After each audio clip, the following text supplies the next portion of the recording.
so much of what's going on relates to the drug crisis. So you'll have a news story about a random stabbing, and a couple days later, a cop will text me and say, drugs, obviously. And if we can help these people, we help clean up the streets in general, and we make our families safer. We bring back trust in the city. And then we can say, all right, we will invest in building beautiful buildings. We will invest in bringing jobs back to downtown. And that's what lets things flourish again.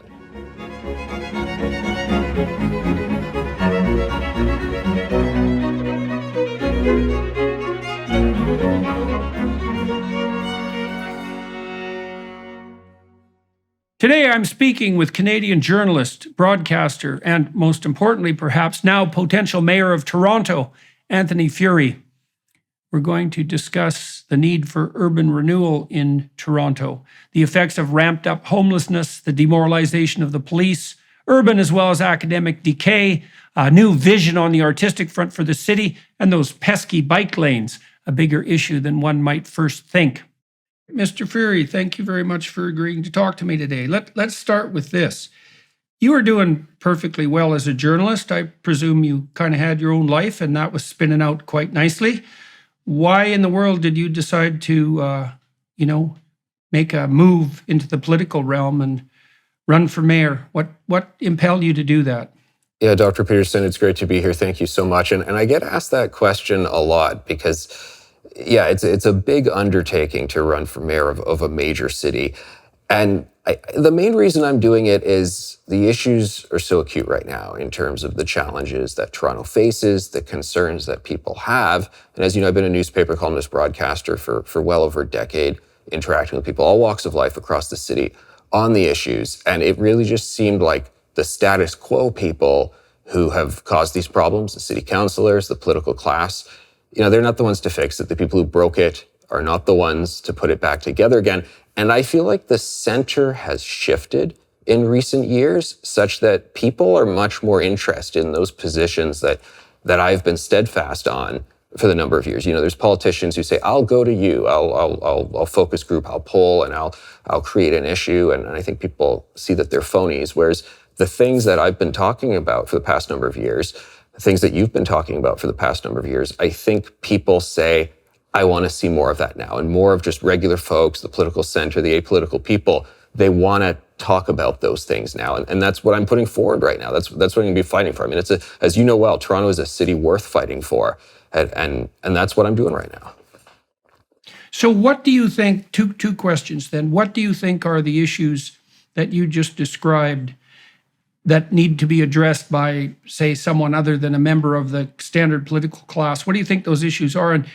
And also, one of the reasons I decided to do this podcast today, despite the fact that it's a local election in some sense, I mean, Toronto's a major urban center, obviously, is that I do have the feeling that the problems that are besetting Toronto are similar in nature to the problems that are besetting cities, say, all across North America and probably broadly across the Western and even the rest of the entire world. And so what do you think, what are the specific issues that you have been concentrating on as a journalist over the last few years that you particularly think need to be addressed in the course of this mayoralty campaign and then in your tenure as mayor, if that turns out?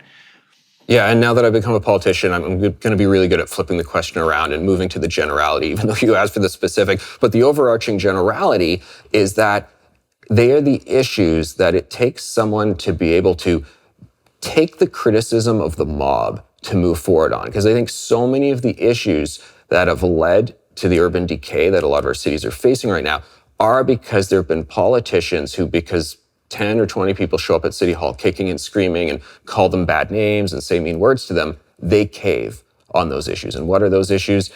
They are obviously crime issues, law and order issues. And I think the general sense that politicians and cities have started focusing on things that are frills, things that only speak to these niche special interests that don't represent the interests of the regular folks, and that the core services that we rely on in our daily lives are not being tended to anymore. And that is the crisis of municipal government, local government, all across the Western world right now. We feel that in Toronto when it comes to transportation. You just can't get around. Law and order. There's so much decay on our streets, violence on the subways, things that we have not seen in decades. And we talk about Vancouver, Seattle, LA, San Francisco, things happening on those streets. They are coming to Toronto, and a lot of people are really concerned. And again, a lot of apolitical, regular folks are concerned. And again, the center is shifting for the solutions people want to see in regards to that. The content I've created over the past year represents some of my best to date, as I've undertaken additional extensive exploration in today's most challenging topics and experienced a nice increment in production quality, courtesy of Daily Wire Plus. We all want you to benefit from the knowledge gained throughout this adventurous journey. I'm pleased to let you know that for a limited time, you're invited to access all my content with a 7-day free trial at Daily Wire Plus. This will provide you with full access to my new in-depth series on marriage, as well as guidance for creating a life vision, and my series exploring the book of Exodus. You'll also find there the complete library of all my podcasts and lectures. I have a plethora of new content in development that will be coming soon exclusively on Daily Wire Plus.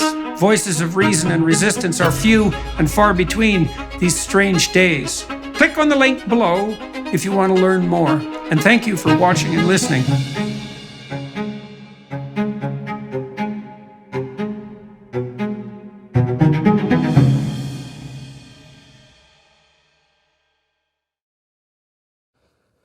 So let's talk as well about what the different domains of government are in fact responsible for. So we have responsibilities parsed out in Canada at the municipal level and the provincial level and the federal level. And my sense, most fundamentally, is the level of government most crucial to people's day-to-day lives is the municipal level.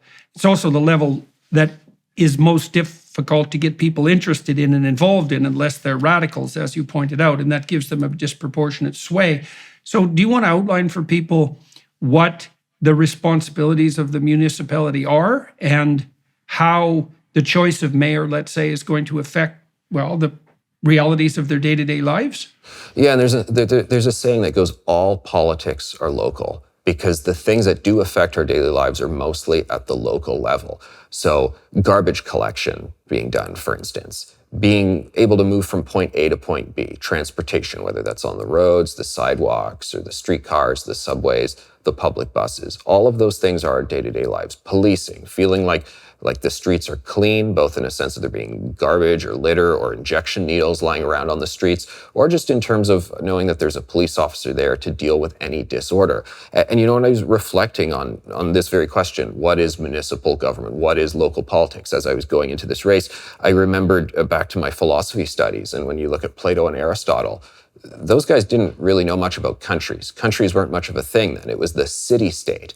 And all of the original thinking about how do we live together as a society, as a community, what is politics? The original questions around that all are actually about cities. That was the beginning. That's where it all started.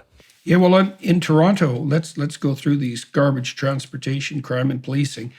One of the things I've observed, let's say on the garbage collection front, is that it's switched from being a service provided by the city so that people can quickly and efficiently get rid of the things that are no longer necessary, and so the city can remain orderly and productive, to a moral play where every act of garbage disposal, let's say, is freighted with the entire weight of saving the planet. And it's become extremely expensive and time-consuming. And, you know, that would perhaps also be fine if there was some evidence, for example, that recycling plastics, which has been a big deal in Toronto, has actually worked in that they are recycled and done more good than harm, which by all evidence it hasn't. And then on the transportation front, I started to notice probably 10 years ago that there was something weird going on in Toronto with regard to automobiles, because the city seemed to be going out of its way to make driving in Toronto as annoying as possible. And for a long time, I thought that was just stupidity and the consequence of falling sway to the radicals in the, I bike, therefore I'm saving the world crowd. But I started to understand, I'd like your thoughts on this, I've started to understand more recently that there is a consortium of municipalities worldwide, I think they're called C40, if I've got the acronym right, that do in fact have as a long-term goal the radical reduction of private transportation, especially in anything that's powered by fossil fuels, which is like everyone's car. And so the war on automobiles and the continual multiplication of these bike lanes is driven by a very anti-development agenda. And I think it's particularly pathological in Toronto because, of course, it's an uninhabitable city on the climate front because it's so bloody cold for 5 months of the year. And the only people that can use bike lanes regularly are like fit 20 to 25-year-old men who actually don't have anything better to do. And that's not a very good group of, what would you call, constituents to design an entire city around. So let's talk a little bit about bike lanes and garbage collection, and then maybe move to the catastrophe on the public transportation front that's been unfolding for 20 years, for example, on Eglinton. Yeah, and you know what, going back to my saying that all politics is local, I've also found that the things that can cause you the most controversy on the issues you discuss are surprisingly local. The comments you just made on bike lanes might prove to be the most controversial comments you've ever made, because that really gets people so irate. And I found that the bike lane discussion in Toronto is so polarizing because that small constituency of people who are really fixated on the bike lanes, oh boy, they hold it passionately. But the majority of people in Toronto say what you're saying, that we've had enough with this obsession with putting bike lanes on every major road. And I came out with a press conference announcement the other week saying no more bike lanes on major roads. Look, I like biking. I go out with my kids. We do it on non-arterial roads. So there's different side roads or roads that are adjacent to major roads where you could put a painted bike lane. But right now in Toronto, all of the bike lanes have these concrete block dividers where there's such rigidity, the sort of free-flowing flexibility. Oh, and they're beautiful too. They're absolutely beautiful. They've really done a great job on the aesthetics of the city to put up these bloody barriers that are totalitarian in their hideousness, and also those plastic tubes that obviously have a shelf life of about 6 months. They're as hideous as anything could possibly be. And everyone listening who isn't from Toronto, one of the things you need to know about Toronto is that the city's laid out on a grid. And so there are roads everywhere, like there are in Manhattan. It's a grid. And there's absolutely no reason whatsoever ever to put bike lanes on a major thoroughfare, because there are adjacent roads that are much underused, that are actually safer to bike on, that wouldn't interfere with traffic. Particularly because in Toronto, the traffic is routed already away from residential areas to centralized feeder streets that feed the whole city. And many of them now have bike lanes on them, which all that seems to do, especially in the winter when there are no bikes whatsoever in the lanes, all it seems to do is snarl up traffic. And, you know, unfortunately, that's a feature and not a bug, because the point is to make people so frustrated with their vehicles that they decide to abandon them. And that's an absolutely pathological, demonstration of policy, that the way you change people's behavior is by inconveniencing them and irritating them unnecessarily, while interfering with their economic productivity and driving polarization. You know, and that's the couldn't push. Be a worse set of policies. That's absolutely the approach here, of course.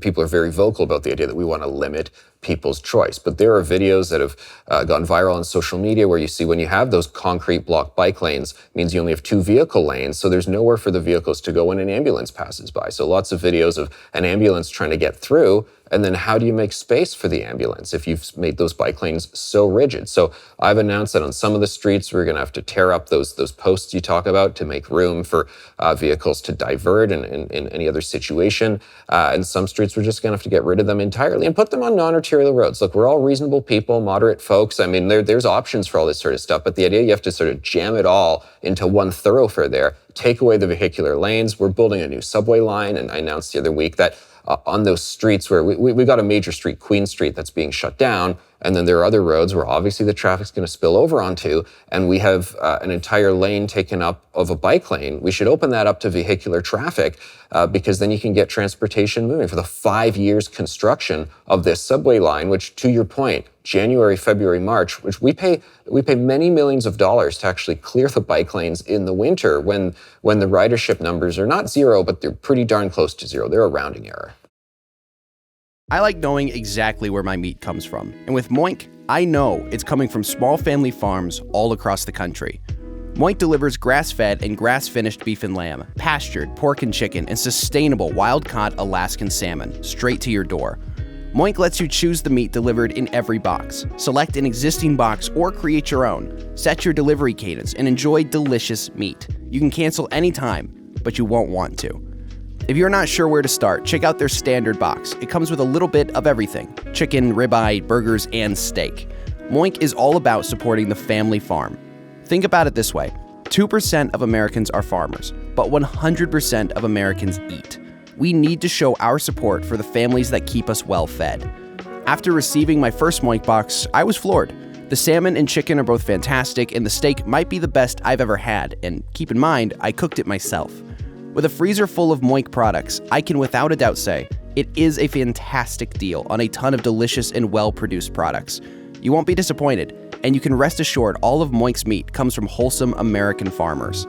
So keep American farming going strong by signing up at moinkbox.com/JBP right now, and Dr. Peterson's listeners can get free bacon in your first box. And let me say, it's the best bacon you'll ever taste. I re-upped my subscription because I ran out too fast. MOINK box.com/JBP. That's moinkbox.com/JBP. Yeah. Well, let's talk about this polarization issue too, because with regard to the bike lanes, because I think it is emblematic of something that's going on a broader scale. It's like, this is something like the equation. It's something like, well, carbon dioxide is destroying the planet, and cars emit carbon dioxide, and so people who own cars are destroying the planet. And so if I ride a bike, then I'm saving the planet. And if you oppose me riding a bike, then you're opposing saving the planet. And anybody who opposes saving the planet is obviously akin to an agent of Satan.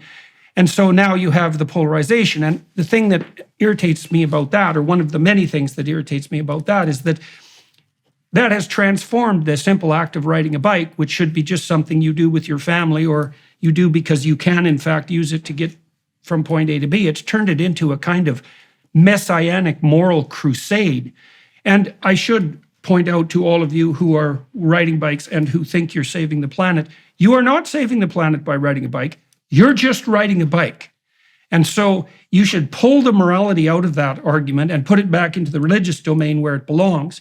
And we could actually have a sensible discussion about how we could integrate the multiple forms of transportation that now exist, including scooters, electric scooters and that sort of thing, with cars, so that we could all get around, so that our ambulances could work, and so that we didn't make every damn city street as hideous as possible in this counterproductive way, expensively, and while doing absolutely no good. And to your point as well, one of the things that we've seen happening in the West in recent years is that very vocal minorities are holding disproportionate sway over public policy. And that is definitely the case in the biking situation, particularly in Toronto, because it is a very small minority of people who are pushing this. And so why do you think, Anthony, that why do you think that you'll be immune to this sort of pressure that you've seen so many people fall prey to? Like, it's no joke to be mobbed.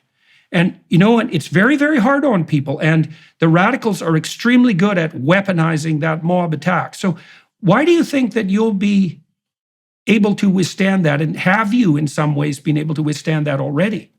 Yeah, I mean, I've been a newspaper columnist, radio show host for about a decade, and I'm used to it. You know, you say something, and you know, to your point, it's something that you feel is a totally reasonable position, and people in person come up to you on the street and they say, hey, I saw what you said, I read your piece, it was pretty reasonable, thank you for that, or people send you a lovely email, but in the anonymity of social media, people are saying these awful, dreadful things to you. You go, oh man, you know, I got these 50 awful things said to me. You go, oh, okay, 50 people in a city of well over 2 million, it's actually not that big of a deal. And I think just remembering that people's rudeness, people's acting out says more about them than it does about you. I also think there's something to be said about just not coveting the approval of people who are not going to like you in the first place, and not coveting a certain sort of social social approval that sees you kind of moderately liked by everyone. The outgoing mayor of Toronto, he resigned the other month. It's what triggered this election.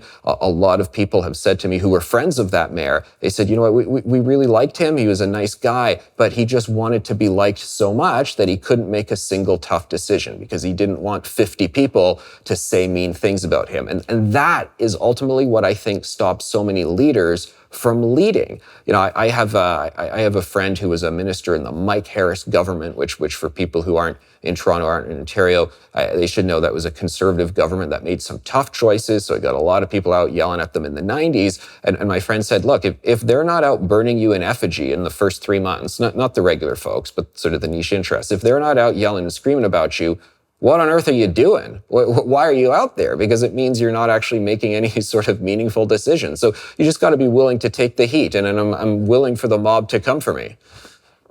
That's a good inversion of the fear, is that, so your claim fundamentally is that if you're not annoying irritable ideologues, you're not doing your job. Yeah, I think there's really something to be said for that.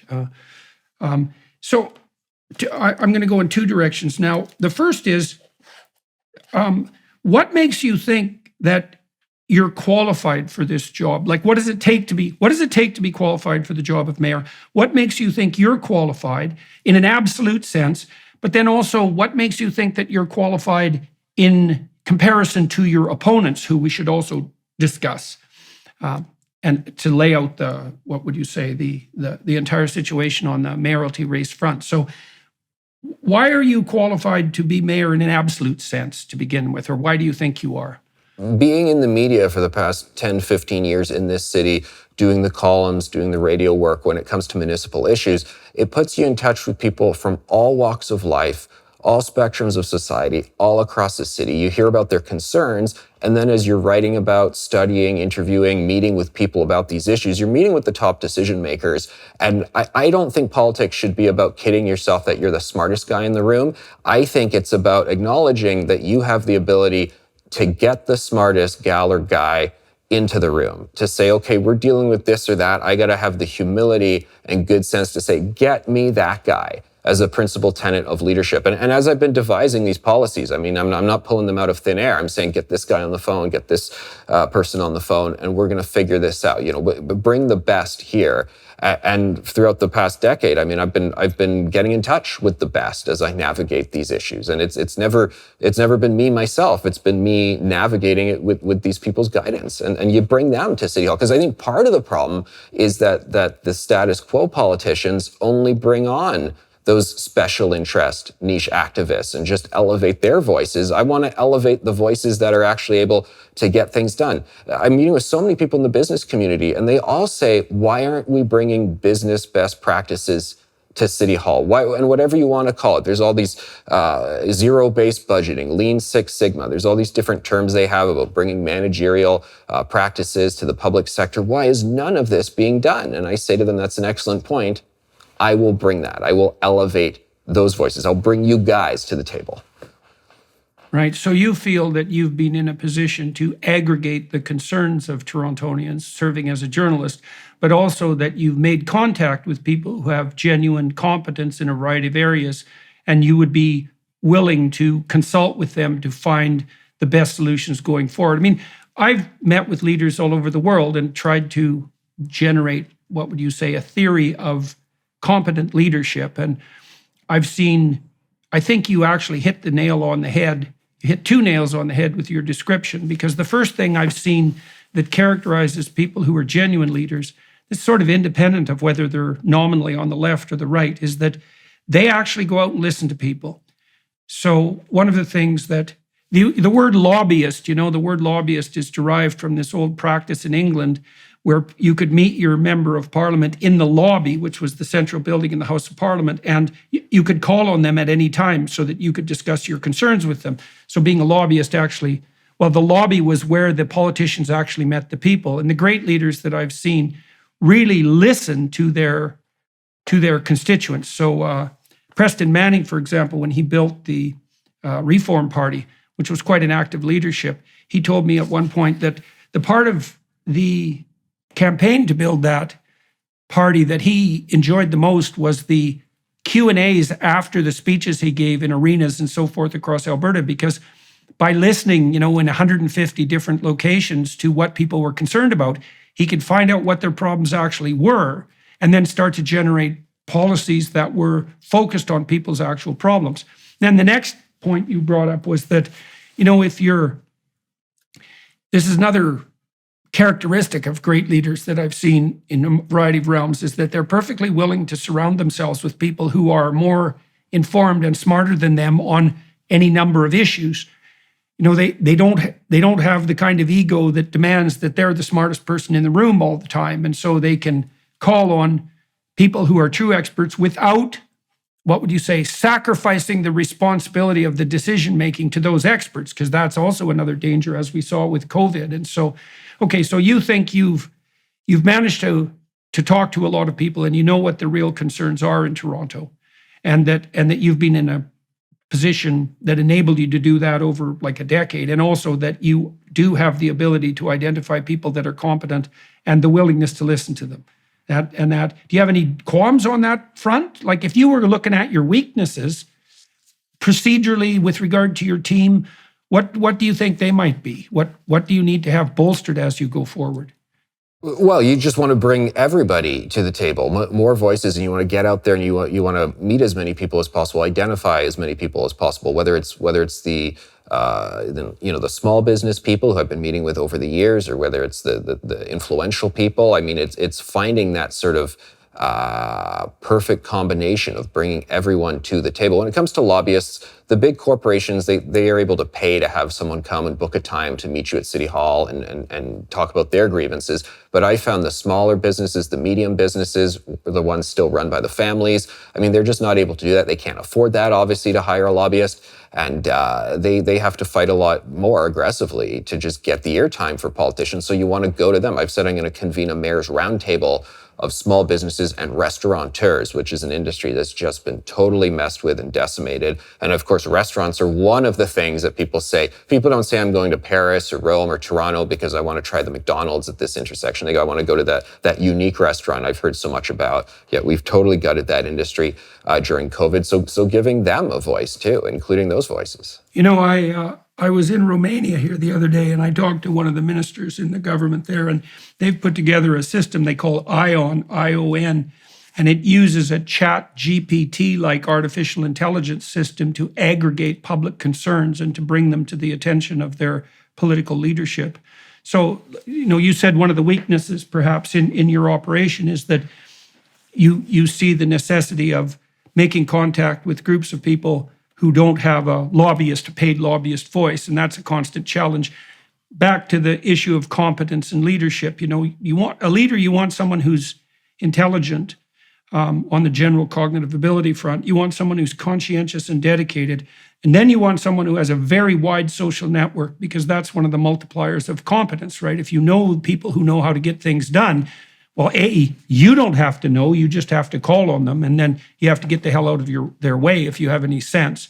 So you're telling everyone who's listening that, one of the challenges you face is trying to figure out how to expand that social network so that you're aggregating the concerns of people who don't necessarily know how to make their voice heard. I think the restaurant example is a really good one, because, as you said, that's crucial to the kind of culture in a city that might bring in tourists, for example, and attract, and that's a major, what would you say, that's an increasingly major economic force, and something that Toronto would like to pride itself in being, a cultural center. And so, all right.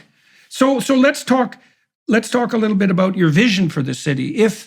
If Toronto was what it could be 5 years down the road or 10 years down the road, and you had a hand in determining that, how would the city change direction, and what might you see happening down the road on the city development side? I mean, we have the whole waterfront that's quite the catastrophic mess, although that seems to be improving.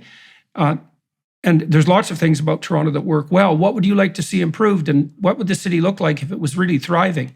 Yeah, and you got to start from the premise that you just love this city, you love everyone in it. It's a city worth fighting for, and you're going to throw your passions in it 100% to it. And the frustrations right now, the concerns, oh, we're slipping towards being like Seattle, San Francisco, awful videos of things happening in Vancouver, where you have a downtown that is increasingly in decay. It's being hollowed out. And the people who have taken over the streets are people who are just not doing well, and they need help. And well, some of them need incarceration, depending on what they're getting up to. And we really want to develop those places that are primed for beautification. You're right, talking about the waterfront areas where other cities have totally beautified them. And at the same time, you want to deal with those decay aspects. One thing that has been front and center to what I've been campaigning on is we have a lot of random attacks going on the streets of Toronto, on public transit, and that's why everybody is saying public safety is such a concern. They're nervous. People say, and it doesn't matter whether I'm meeting with the small shopkeeper or the executive, they say, my 13-year-old used to take the subway alone. I'm not letting it happen anymore. The subways are dirty, literally. There's people sleeping in them, camping on them. They smell of piss. People are just so unhappy with that. It never used to be that way. I had a carefree childhood, teenage years growing up in Toronto, and I was gallivanting all around town, and it was just great. So much of what's going on relates to the drug crisis. So you'll have a news story about a random stabbing, and a couple days later, a cop will text me and say, drugs, obviously. And we have this growing number of drug injection sites that is really enabling this. A compassionate society doesn't keep people on drugs, it helps get them off of it. And I have found alarming stories about attempts by the city to create new injection sites called another name. I went to a public hearing where there's a senior center in North York, and they have some green space in front to do their Tai Chi and so on.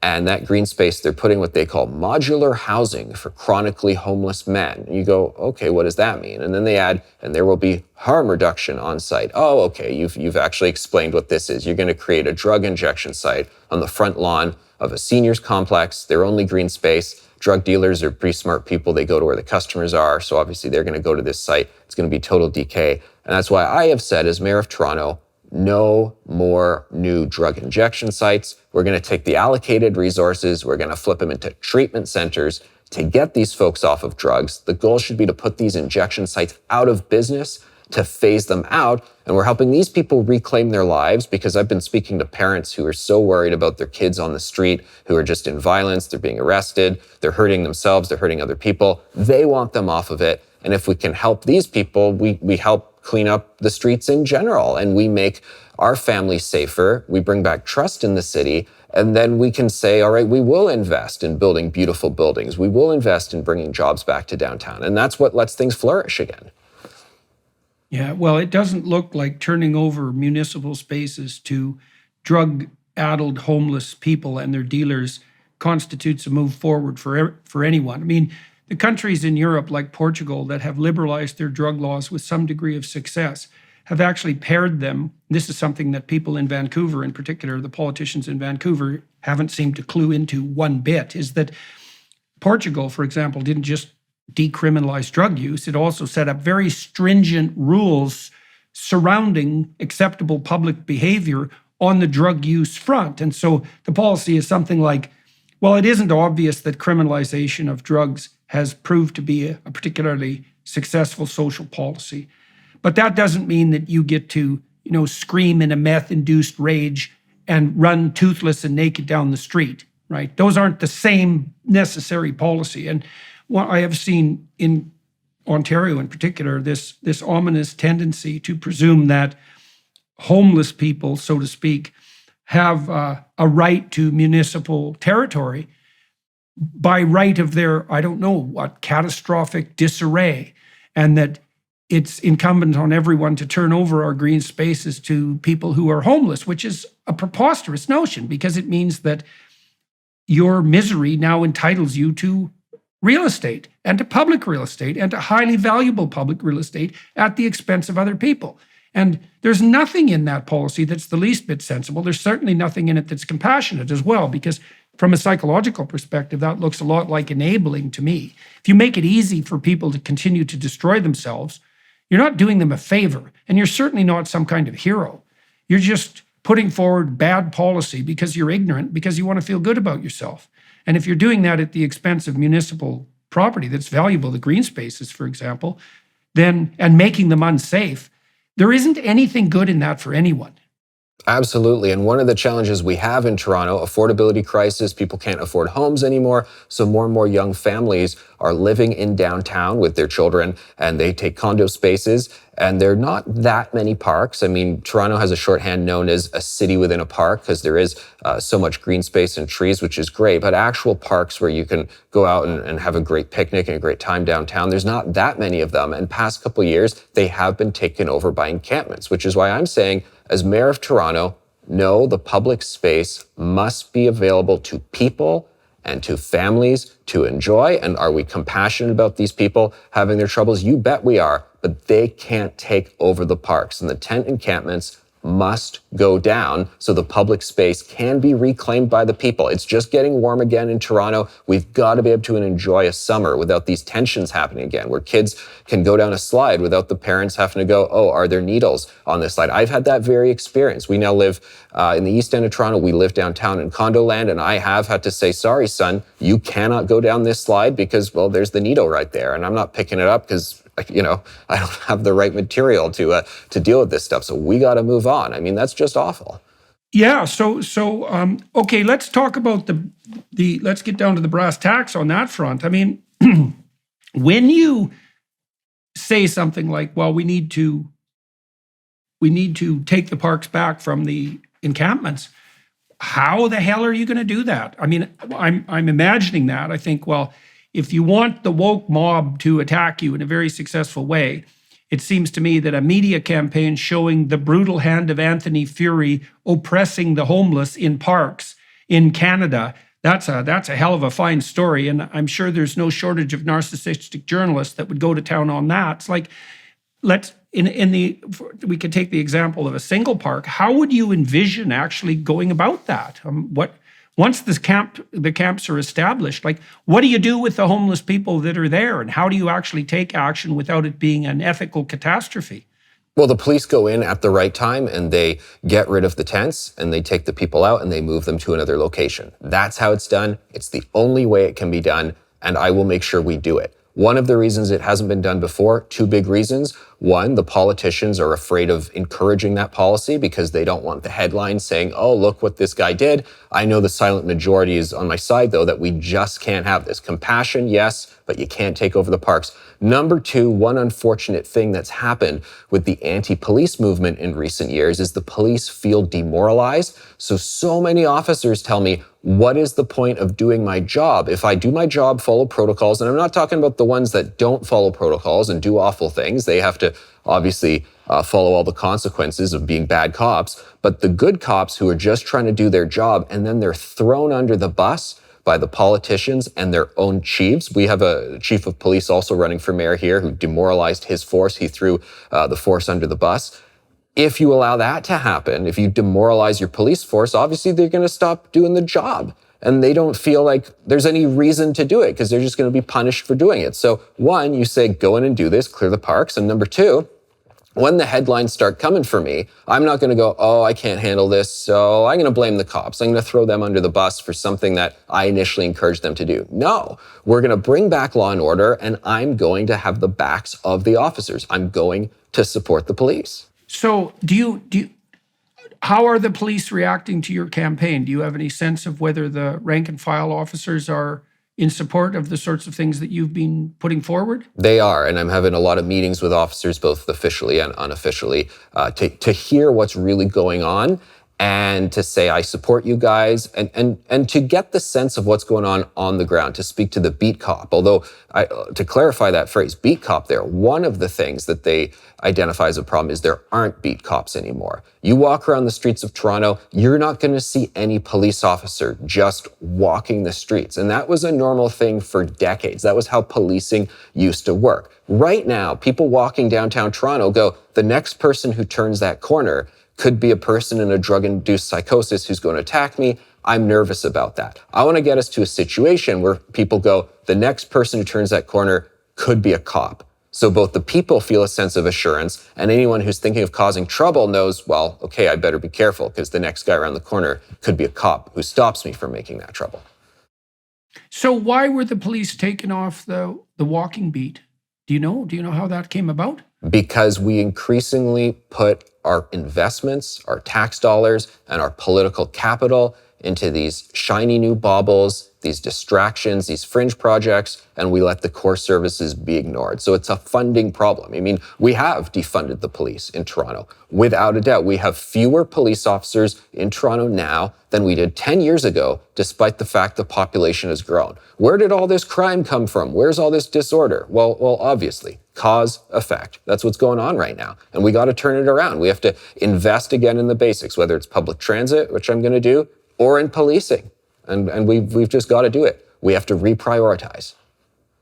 Okay, so let's talk about public transportation.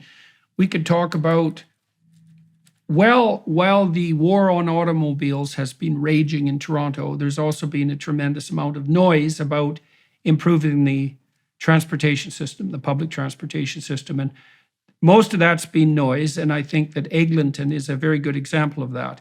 So the LRT system, light rail transit system, there have been plans to make that functional along the Eglinton route. And that whole major business thoroughfare has been a quagmire and nightmare for 20 years, something like that? And with no real progress of any sort evident on the transportation front. And yet we hear stories constantly coming from, say, China, which I'm not holding up as a shining example, by the way, of the ability to lay like literally hundreds of miles of subway down within, a 2 or 3 year span. So like the subway system in Toronto for a city of its size and wealth is pretty damn shoddy. It's insufficient. I've lived in Toronto for 20 years. The development plans on the subway side have been appalling, to say the least. Very little's got done. It's unbelievably expensive. It's caused endless disruption. Now, apparently, the plan is to shut down Queen Street. So what, is it going to turn into another Eglinton? That doesn't seem like a very good plan, given how essential Queen is to the entire culture of Toronto. So, like, what's going on the public transportation front? And why put more money into a system like that if it's already been demonstrated for 20 years that the city is for some reason incapable of managing it properly? And that's why I came out and said that I will be suing Metrolinx, the agency that's creating all of these lines, for $1 billion for breach of contract and damages. Because this Eglinton line, it was supposed to be finished a while ago. 2 years ago, they took the media and politicians on a tour and said, look, it's over 90% complete. And it actually worked. They took the train from end to end. What's the problem? They're not closers. They can't get it done. They can't do the granular. They've just found out there's no credible timeline to complete it. There are over 250 deficiencies. And City Council and the good people of Toronto are expected to just shrug and go, oh, well, another delay. And I've said, no, it's not acceptable. My team and I read the contracts. You're in violation of so many of these terms. We're suing you for breach of contract because we got to light a fire under their rears. We can't keep taking this anymore. Yes, we're all sort of polite Canadians, but at a certain point, you have to go, we're being abused here. We have to fight back. We have to stand up for ourselves. And that lawsuit should hopefully set the tone that this new line, the Ontario line it's called, along Queen Street, a downtown relief line, we're grateful this is being built. It's long overdue, so I'm going to be a willing partner with the other levels of government in getting it built. But you guys better not mess around and you better stick to schedule, because I'm showing we're serious now about holding people to account. This idea that contractors in the public sector can just totally screw up on things in a way that the private sector would never tolerate, we just can't be doing that anymore. To your point about China, I can bring it closer to home. I was touring this beautiful Hindu temple, this mandir in the west part of the city, and they are telling me the construction on it, how it did not take very long. They brought people in from India who are experts. It's such a beautiful building, so finely wrought and so many details to it. And they built it in such a short period of time. I was just gobsmacked. I said, we got to bring you guys in to build the subways, because you're closers and they're not. Like, come on. Well, what seems to happen on the policy front constantly is that virtue signaling narcissistic politicians announce huge spending projects. And then they make the case that the spending is the accomplishment. And then they spend the money, but they don't do any of the work necessary to actually supervise the spending. Because the actual benefit of the spending isn't the spending, because any idiot can spend money. The benefit is the results. Now, if you've done even a home contracting project, you know perfectly well that you have to keep an eye on the project all the time. There has to be someone there making damn sure that everything is, I mean, you have to have competent people doing it. But even then, if you let a home construction project go unsupervised for any amount of time, first of all, it'll grind to a halt. And second, the costs will multiply extensively. So partly because the contractors have other jobs. And so, they're putting out the noisiest fire, to mix metaphors terribly. They're always putting out this fire that's producing the most smoke and noise. And so the same thing, it scales. The same thing happens on major league construction projects. And one of the questions that's burning for me is like, well, who the hell abdicated their responsibility on the Eglinton front? And I guess the other thing I'm curious about is, if I was a Eglinton business owner, I would have been inclined 10 years ago to go light a fire at City Hall. I mean, what's happened in Eglinton has destroyed the lives of many people over decades-long period. These are hardworking people who put a tremendous amount of money into their businesses, and they've just been screwed over in 15 different ways. Another example of the pathology of Canadian politeness. I mean, they shouldn't have been putting up with that at all. It's beyond belief, that traffic snarl and the mess that's been created there. And so what makes you think that you'll be able to, number one, go after this company successfully without them just folding and disappearing or claiming bankruptcy and disappearing? And number two, to put in place people who actually have the expertise to supervise these projects so they'll actually be completed on time, particularly germane given that, the plan is to shut down Queen, which, strikes me, given the Eglinton example, as a pretty terrifying thing to undertake. Yeah, well, we've got to change the way we approach these issues. Your point about the home reno projects is so important. I remember a house that I had, we brought in some roofers and there was a major problem with it. And I said, look, guys, like you got to be held to account on this. And they wanted more money, even though it was their own ineptitude. And I remember at one point, one of the guys shrugging and saying, well, look, roofing is hard. I said, I know it's hard. That's why I didn't do it myself. That's why I hired someone who claims that they have 30 years experience and they're the experts in all of this. So it's all about holding the contractors to account. And right now the provincial government is trying to say to the city, oh, it's the contractors' problem. Okay, guys, manage the contractors because that's your sole job. And one of the interesting things in government is we have so many people paid really good six-figure salaries to not just do the job, but to outsource it and to manage the outsourcing. And it's like, guys, your $500K salary, you're not even doing the job. Your job is to manage the contractors. We should be expecting that from you. So part of this lawsuit that I want to get going here as soon as I get into the mayor's office is both. And I should say that $1 billion, I want to redistribute those funds in part to those businesses that you identify as being quite wrongly aggrieved and of course, losing some of their life savings over all of this. This is to reframe how we approach this and to reset who is the boss. Because right now, increasingly, I think in public sector contracts, people who get the contracts almost feel like they are the boss. So I want to reframe the way we approach it and that we can manage this very rigorously. We can demand excellence because part of the problem is we're just not demanding excellence and accountability. Yeah, well, it's obviously in the interests of crooked contractors to drag out a high-paying job as long as possible, especially if you can also combine that with not doing the work, which is a good way of saving costs. So the impetus for making these projects inefficient is absolutely clear, especially, like I said, if you're dealing with corrupt contractors. And so have you talked, I presume that you've talked to legal advisors about the advisability and practicality of such a lawsuit? What have they told you? And I mean, this isn't, as far as I can tell, this isn't common practice with regard to the relationships between municipal or provincial government and contractors, right? It doesn't generally degenerate into a $1 billion lawsuit.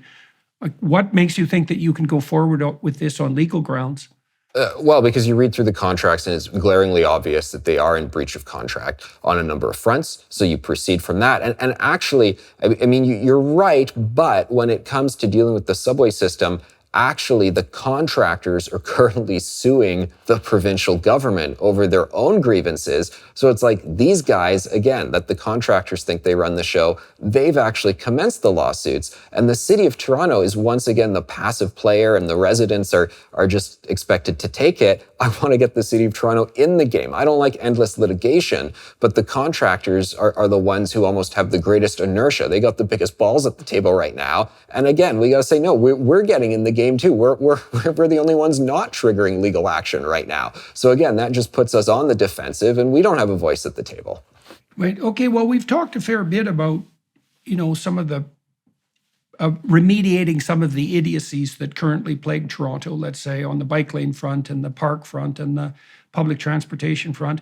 Might be fun for a bit to talk about what the city could look like. I mean, one of the things that's really struck me, I was in Montreal not so long ago, and Montreal's done a lovely job of revitalizing their old city and the waterfront.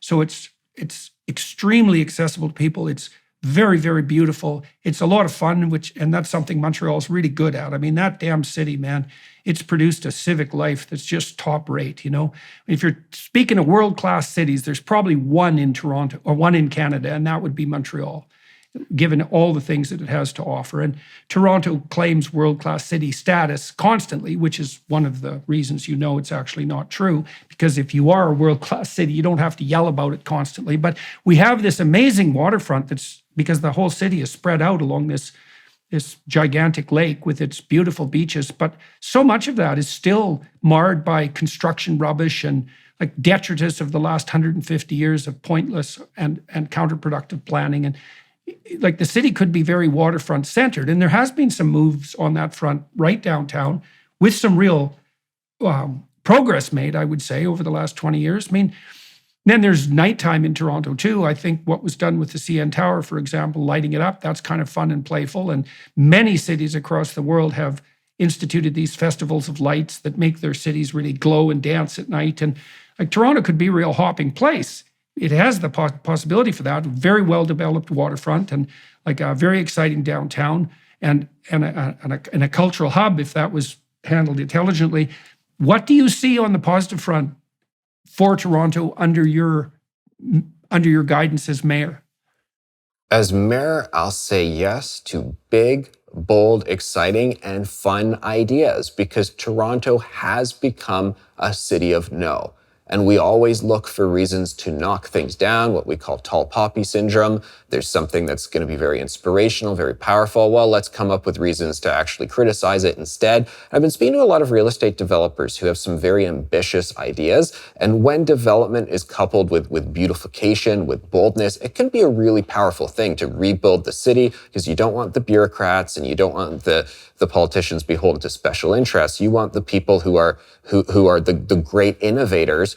And what so many of these developers say, and also other forward-looking sectors, like the tech sector, for instance, what so many people in these sectors say, development, tech sector, that things are so slow-moving, rigid, and negative when it comes to planning, when it comes to approvals, when it comes to red tape. I was speaking to one developer who said he's been waiting 6 months for a meeting about whether or not this wall is kept or not as a heritage designation wall. And I said, well, what's the problem here? What's the holdup? He said, well, the guy comes by from the city and then he says, okay, I got to go back for this other paper. And then the meeting is pushed for 6 weeks later. I'm like, why can't you be a closer? You get the guy in the room, you're looking at this darn wall, yay or nay, and just close the deal right then and there. What's the problem? So you want to expedite all these things. It's almost like we're deliberately dragging our feet on all of this. If you want a beautiful city tomorrow, and we should have one yesterday, but if you want it tomorrow, you've got to start saying yes to things. And approval processes are so slow. Well, here's an example. So, and I've been traveling a lot in recent years, and so I haven't paid as much attention to this particular issue as I might, and so my knowledge might be out of date. But I noted that there was a protracted attempt in Toronto to diversify the food carts away from just hot dogs, which is kind of what they are now, hot dogs and sausages. And there was a notion that given Toronto's thriving ethnic communities, that we could set up a system of food carts and that could offer an incredible plethora of different dishes. And this happens in places like Manhattan, for example. And those street restaurants, let's say, are a good entry point for people who want to start a new business. And they do add a lot to local life because they can move to parks and so forth. But the last time I checked, none of that had happened.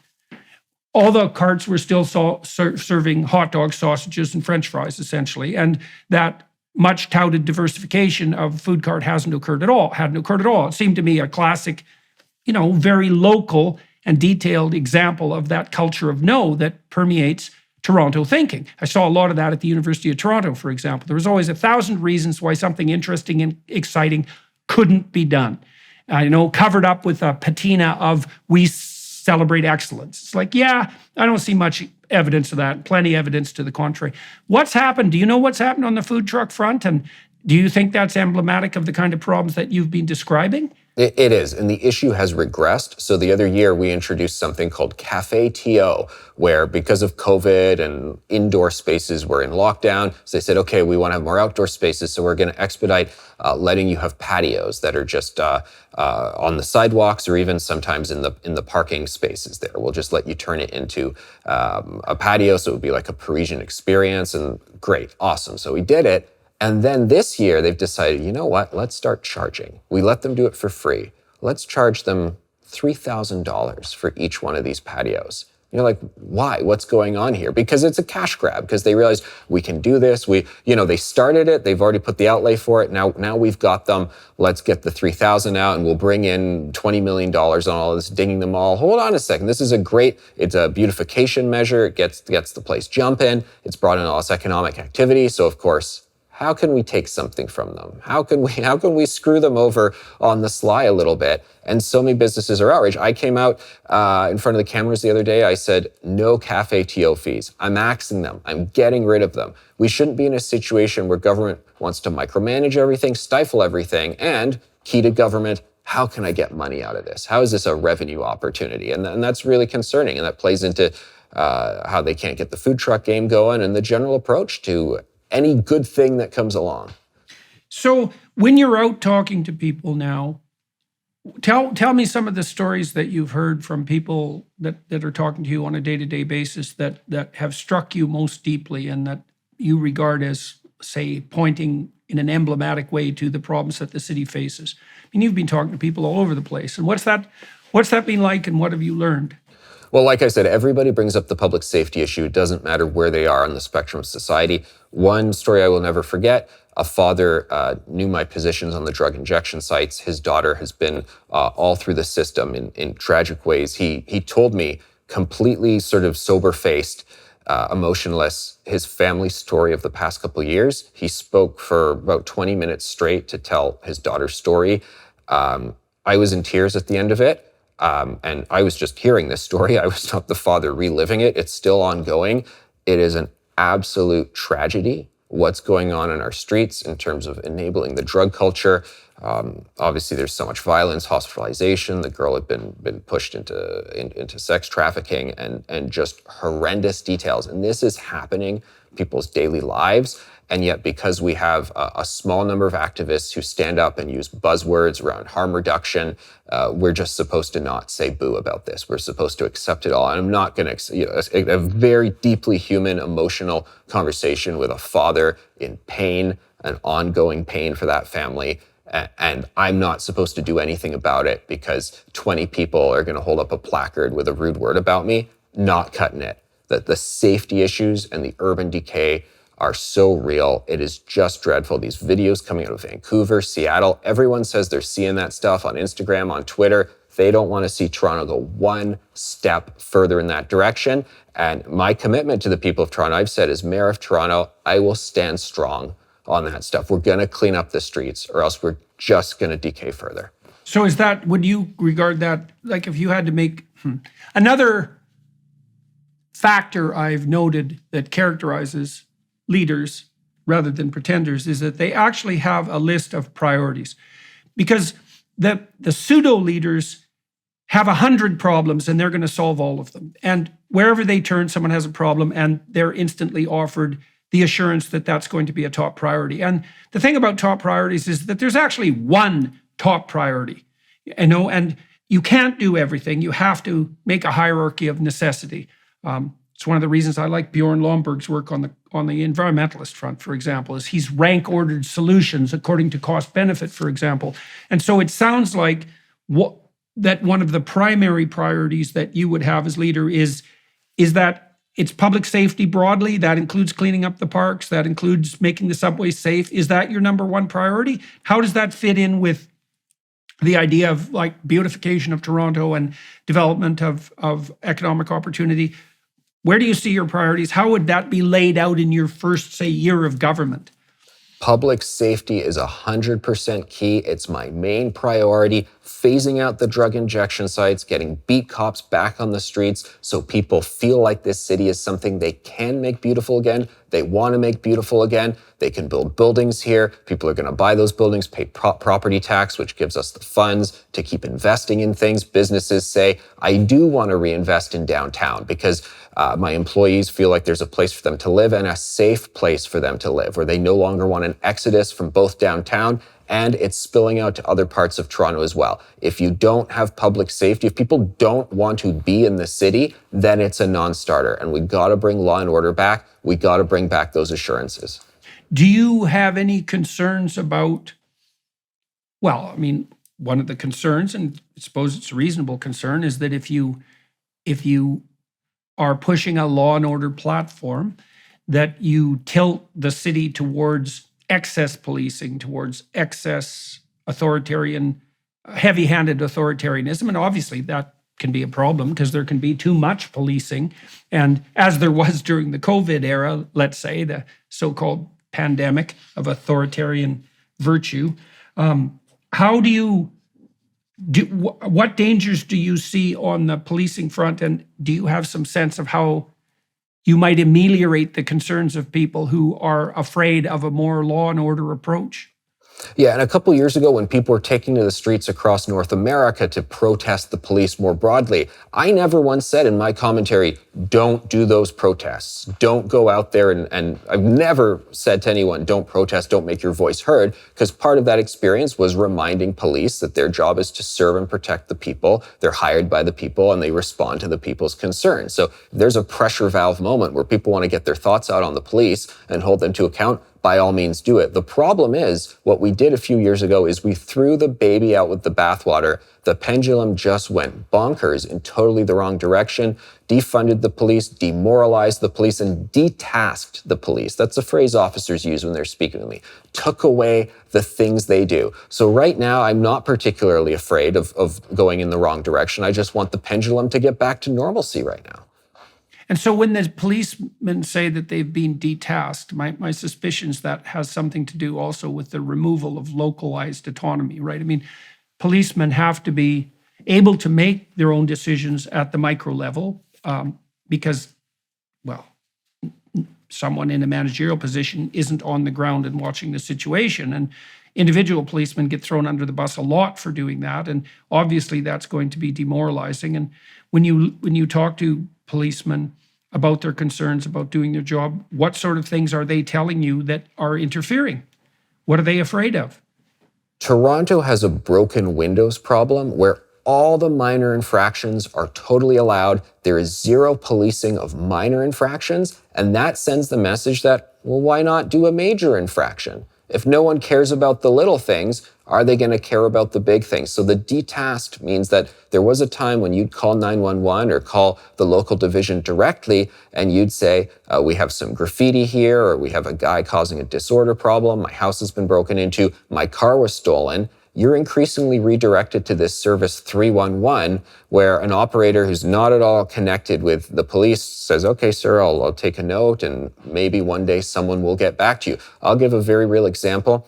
I saw on my community Facebook page that there were injection needles under these risers, under these bleachers at a park right near where my kids play. And someone said, watch out, these are here, but we called the service because they say don't touch the drug needles, because the great thing about having all these injection sites is there's all these experts who deal with this stuff. So don't you touch them, we're going to bring the experts. He called this service, the needles were not collected. I went and took a look. I called the service again to say, are these needles getting collected? They just never were. And they say, oh yeah, someone will be there to pick them up, and they're just not. Issues where who's even dealing with these issues anymore? Detasked just means they're not responding to things. Car thefts are massive in Toronto right now. Part of the problem, and we haven't really spoken about the media yet, but because mainstream media is being hollowed out, there's tons of layoffs, people are not actually reporting on what's going on, and they don't really have a sense of just how much crime has gotten out of control unless they're on top of it. So community Facebook groups will post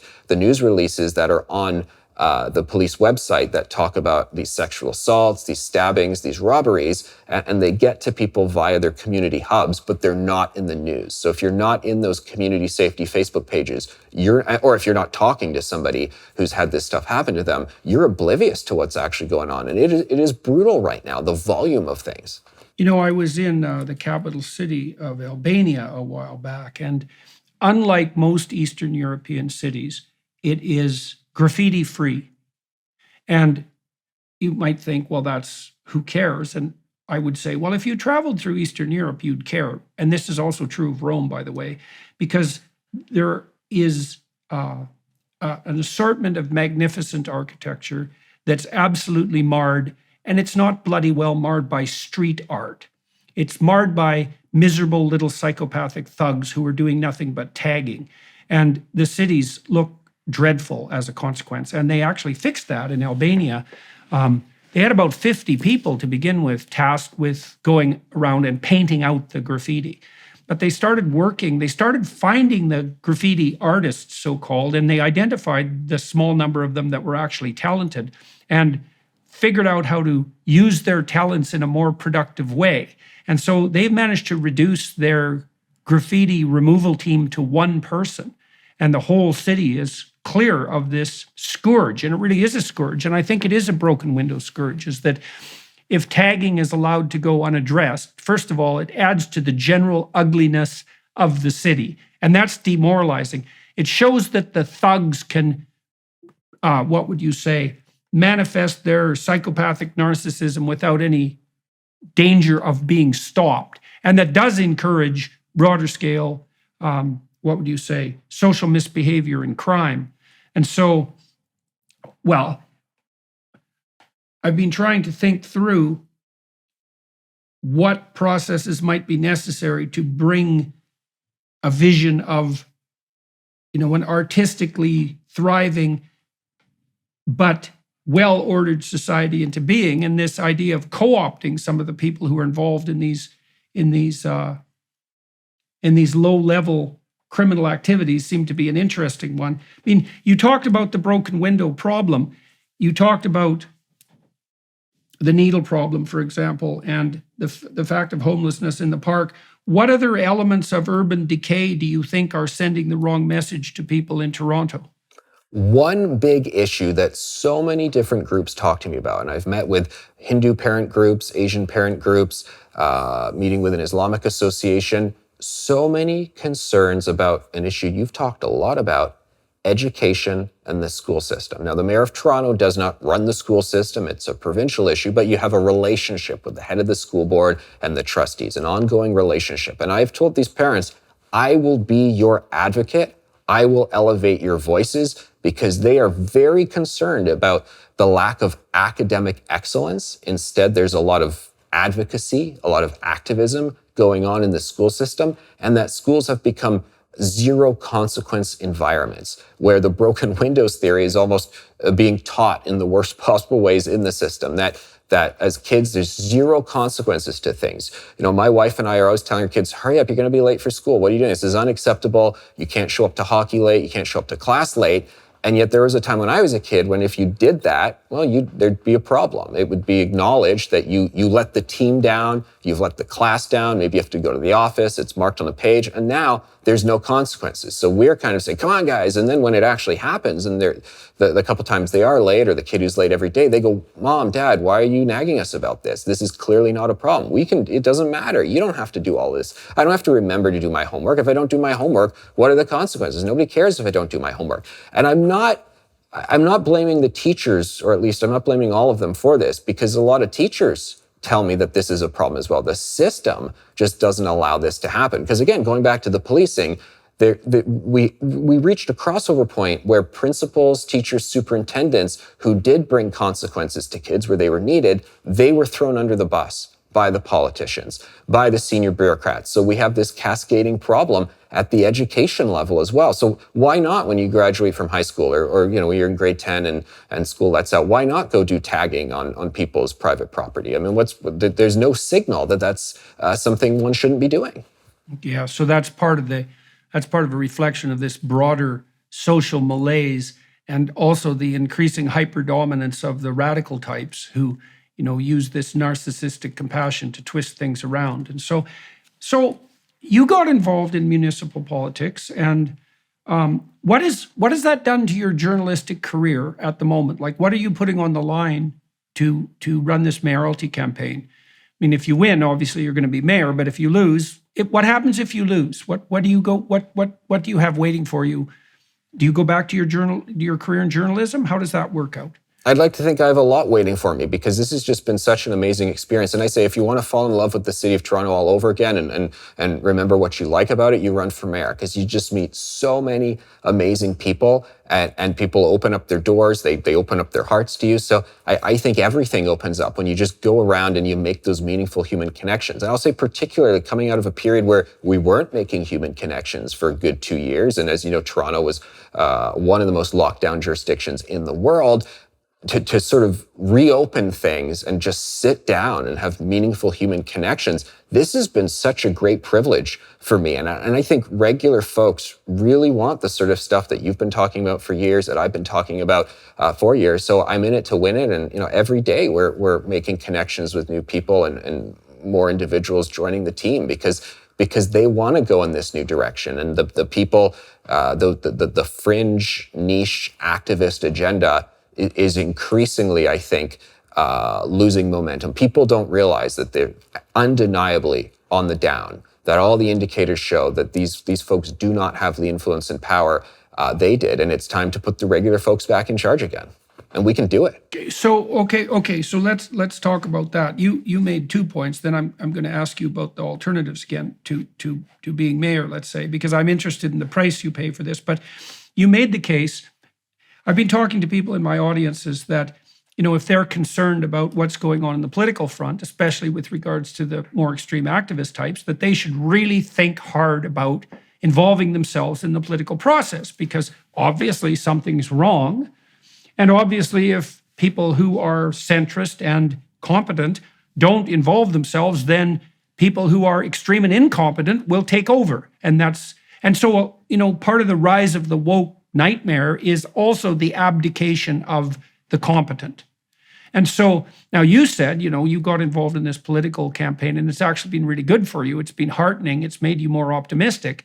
And you said that it would be good for people to join the team. So maybe one of the things you could help people understand practically is, if people wanted to be of service to your enterprise, say right now, what concrete steps could they take to do that?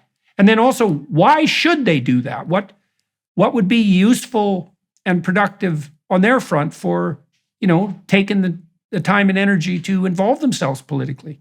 So first of all, how would they do it? And then what might they learn, and how might they develop for doing it? Thanks so much for the opportunity. So you can go to my website, furey.ca, Furey.ca. We're looking for people to obviously vote, to spread the word, to get involved as a volunteer, to commit whatever talents they may have. It's all about activating different networks, meeting with people, getting the word out.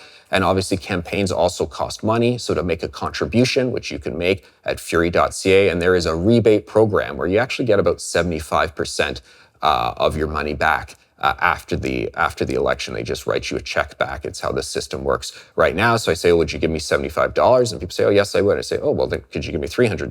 Because they're going to give you $225 back. So that's, you're only on the hook for the 75. And why do it? Well, because we have a great opportunity here. I will say, practically speaking, it's a very divided field. And there's about 8 people with serious campaigns who are running for mayor right now. Most of them are in the left of the spectrum, and they're all going to be fighting over each other for those left-wing votes. I feel like I'm pretty much the only person who's out there in the sane aspect of the spectrum. And those of us who are like-minded have this opportunity, because while I want to win a mandate widely across the city and all voices matter, and I want to get as many votes as possible, this can actually be won with only about 18% of the vote is kind of the number that a lot of the strategists say. So I will be in it to exceed that 18%, but to definitely get that 18%. And the rest of the field is crowded, whereas there's a whole terrain out there that I can totally go out and capture and it's about activating the network. So anybody who has a community group, a church group, a group of friends, a business association, say, hey, that I like what Anthony's saying. I want to bring him on a Zoom call, or want to get him to an event, or let's do that, because it's all about spreading the word, and more people are joining by the day, and the word is spreading. I just feel so great about it. I feel like that there's only upside to me for this, and for everybody in Toronto who wants positive change. Okay, so I'm going to outline that in a very detailed way. So you can contribute financially and you can vote. Those would be kind of the entry level, what would you say, contributions, right? I should classify, so I don't run afoul of election laws here. Only people in Ontario can contribute, not just Torontonians, but everybody in Ontario. But people outside of Ontario aren't eligible to contribute. Right, okay, that's a good clarification. So you can vote, you can support it financially. Then you said, if you're the member of a community, if you're a member of a community group, if you have some local charisma and clout, then you can contact your campaign to make that network available to you and to your team. So that would be useful for people who are organizers at the business level, for example, or in other community ways. If young people want to volunteer to help, what would you have them do? Like I know people go door to door in campaigns, for example. That's a very good way to cut your political teeth. You meet a lot of people that way. You have to develop your social skills very, very rapidly, because you'll meet every sort of person you can possibly imagine by going door to door knocking, and you'll find friends and foes quite rapidly. And so, that's good experience for people who haven't had that kind of experience. If a young person wanted to volunteer, you said they could go to your website, that's furey.ca. What would you ask them to contribute, and what opportunities might lay themselves out for them? Yeah, and they can email me personally, anthony@furey.ca. The opportunities that we'd lay out is, you're right, the door knocking is just such a big part of it, whether it's just distributing flyers to people's houses to get the message out, or knocking on doors, making those meaningful connections, or we go to places like very large attended events or local farmers markets, and it is that human connection. And then that's what it's all about. Me saying, this is my vision, and also, what's your vision for the city? What are your thoughts? And you made an excellent point earlier on in our conversation, where if you hear the same thing from 10, 20, 100 people, you go, well, these folks are onto something, and there's a wisdom on the street. And part of the problem with the people in politics right now is they deny street wisdom. So it's people joining me to really make those positive connections with people all across the city, and to meet with people who you maybe otherwise wouldn't have met with, a neighborhood you don't always go to, or someone who you just normally wouldn't see. You go, wow. And the great thing, and one of the things that the social justice warriors get so wrong, is they want to accentuate our differences. But when you just start getting out and meeting people, you realize our similarities are so much more powerful and profound than our differences. And you come together with someone who you might think, I don't have a lot in common with. Oh no, you do have a lot in common with them. So please, everybody join the team, and we're going to go out and do that. We're going to knock on doors, distribute flyers. We're going to organize Zoom calls, join me at events as I go out and connect with people. And it's so cool to be in that car with a team and go, we're going out to this event and that event, and it's a packed schedule. I'm working, and as things ramp up, the elections on June 26th, I'm just going to be working like 18-hour days. But it's amazing. It's a beautiful experience, and I'd encourage everybody to join me. Yeah, well, one of the things that young people who are listening might consider is that it's very useful, as you attempt to make your way through life, to improve your social skills, to improve your ability to talk to a wide variety of people and to listen to them, and to expand your social network. And you can do that with incredible rapidity by getting involved in a political campaign. You door knock, you're going to meet a lot of people than you met before in your life. You're going to get a lot sharper on your feet. And then if you're the least bit useful and reliable, then people who will at some point, in principle, have some access to opportunities are going to know who you are. And if you proved yourself useful, those doors are going to open like mad. And so there's nothing in it but upside. And so for those of you who are listening and who are concerned on the political front, or who have some political interest, or who are maybe just cynical, it's like, well, get out there and get involved a little bit and see, you'll see for yourself quite quickly that the institutions that govern our society are actually quite functional if we actually use them. And it's a good opportunity. So I'd encourage people who are watching to do this. No, absolutely. I mean, my Rolodex has only grown in terms of the great connections I've made, the people I've met, and these really, like I said, genuine positive connections. And then people join the team and they're meeting all the different people. These people, obviously many people in the business community and in the arts world and in this sector and that sector. And you're interested in this. You go, hey, I met this guy on this campaign a couple years ago. Now I'm doing this new project. I got to get back in touch with that guy again. I mean, the people who get involved in political campaigns, yes, there's political junkies, but it's also people from every sector, every walk of life, and the creative opportunities that come from we're all coming together for this shared interest to make our city better. But then, bam, it opens the door in the world for anybody on the team to do so much more with the connections they made. You're totally right. It really is. It's a movement, is what it is. Yeah, well, and it's such a good opportunity for young people because political campaigns are generally extremely desperate for help of all sorts. And so you actually want to go somewhere where people are extremely desperate for help of all sorts, because then your rather limited talents, because you're young and you don't know what you're doing, are welcome. And then you have this opportunity to take on responsibility that otherwise wouldn't be granted to you and to learn extremely rapidly. And so if you're looking to foster your career, which shouldn't be your primary goal on the political front, but things can work in concert. A political campaign is an excellent way of learning about the city and developing your skills and your social network. So, and I want to drive home the fact too that if responsible people don't take up their political responsibilities, then irresponsible people take up the political responsibilities, and then you tilt things toward a kind of non-productive, narcissistic tyranny. And that's not a good idea. And that's happening everywhere very rapidly. And I think one of the ways to remediate that is to get involved at the local level where things actually happen. And so it's part of the reason, why your campaign interested me. Maybe we could close a little bit. What kind of vision do you think the people who are also running for mayor are putting forward that's different from yours? And how would you contrast that specifically? Like who's the front runner? Is Olivia Chow the front runner? Who's the front runner in this race at the moment on the more progressive side? Yeah, Olivia Chow, for those who don't know, is sort of like the elder stateswoman of the far left movement all across Canada, and she was a federal politician for a while. Her husband, who passed away, was the leader of the left-wing party in Canada. She's now seeking the mayoralty again. She was rejected 10 years ago. She wants to, get her revenge on the good people of Toronto, and those ideas are about tearing down the Gardiner, the major highway, just tear it down, out of bike lane to pretty much every single street. Bringing in more taxes, I guarantee you that's going to happen. They do not believe that City Hall has a spending problem, which I believe. I can talk about this stuff in great detail, the financial matters. But what so many of the other guys want to do is just look for opportunities to just steal more taxes from people. All the councillors running for mayor have voted to proceed with this municipal sales tax, so a whole new level of tax. Oh, don't worry, it'll just be 1 or 2% in the first year. Yeah, right, and then 4, and then 5, and so forth.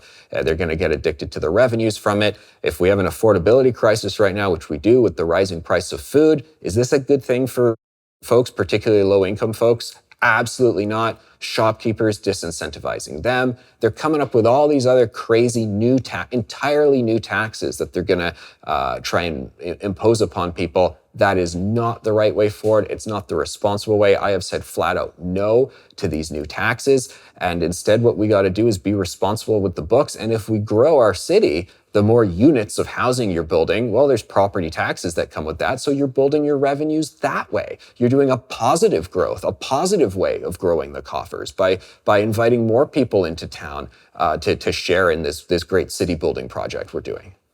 All right, so we'll sum up. So your primary concern is to reestablish trust and reasonable trust in public safety, to ensure that the city doesn't degenerate into a crime-ridden nightmare the way so many cities have degenerated and continue to do so. And you believe that if you do that, well, that's going to restore people's faith in the downtown, for example, and encourage development, encourage habitation. One of the great things about Toronto compared to many North American cities is that the core, downtown core, is very residential. And so it doesn't have that ghetto-like aspect of just stark business with no life that characterizes so many cities in North America. And that is a great advantage of Toronto. You see a positive vision on the beautification front, more development of parks, a more vibrant, artistic, and culturally alive Toronto. You're not particularly fond of increased taxation. You are looking at intelligent solutions to transportation, which don't involve, for example, multiplication of bike lanes that do nothing but interfere with the flow of traffic. You want to do something to remediate the corruption on the transportation front, especially that's plagued areas, devastated areas like the Eglinton corridor. And you've encouraged young people to involve themselves in your not just young people, but also young people to involve themselves in your campaign. You said that was furey.ca, Furey.ca. And your email address again for people who want to contact you directly? Is Anthony@Furey.ca. Right. Okay. Well, I think that's probably not a bad place to end this. Is there anything else that you'd like to say to the people of Toronto, but people more broadly as well, who are watching this because they're interested in the issue of municipal politics? Is there anything else you'd like to say before we close off? Yeah, thank you for the opportunity. All politics is local. We've got to take back our cities from this decay. It's happening in cities all across the Western world, all throughout North America. Toronto is a city worth fighting for, and on a number of fronts, the municipal issues, but advocating for parents' rights, the number of parents who come up and say, why are they sending grade 3s home with surveys asking, are you non-binary or not? People of all walks of life, all political backgrounds, left-wing parents, gay and lesbian parents are saying this stuff is bonkers, it's gone too far. And like I said at the outset, the center is shifting, and it's shifting in the direction of the sort of things that you and I have been talking about for years. So that's the opportunity, and that's the play here. And that's why I'm doing this and why I'm so passionate to become the next mayor of Toronto. All right. Well, we'll close with that. For everyone watching, listening, you know that, many of you know, that I spend an extra half an hour with the people that I talk to on the Daily Wire Plus platform. We'll talk about more autobiographical issues there. I'm interested in how Anthony's interests in journalism and in public policy more generally unfolded across time. So we'll address that and whatever other issues we feel are germane along the way. For all of you watching and listening on the YouTube platform, thank you very much for your time and attention. To the Daily Wire Plus people for facilitating this conversation, setting up the technical end, and the film crews who are involved in Toronto. And I'm in Thessaloniki, Greece, doing this video right now. Thank you to the film crew here for making this flawlessly for putting this together flawlessly on the technical front. Much appreciated. Anthony, we'll continue to communicate. I'll be back in Toronto second week of June, and I'll be there for quite a while. And so, we'll get a chance to talk some more. Maybe there's some event we could do together. That might be fun. We can talk a little bit about some of the more visionary ideas that we've been discussing behind the scenes. That would also be entertaining. And so thank you very much for running for mayor first. That's no trivial thing. You know, you have to put a fairly big detour in your life to manage that. And then also for agreeing to talk to me and my audience today. Oh, thank you so much, Dr. Peterson. It's been a pleasure and an honor. Hello, everyone. I would encourage you to continue listening to my conversation with my guest on dailywireplus.com.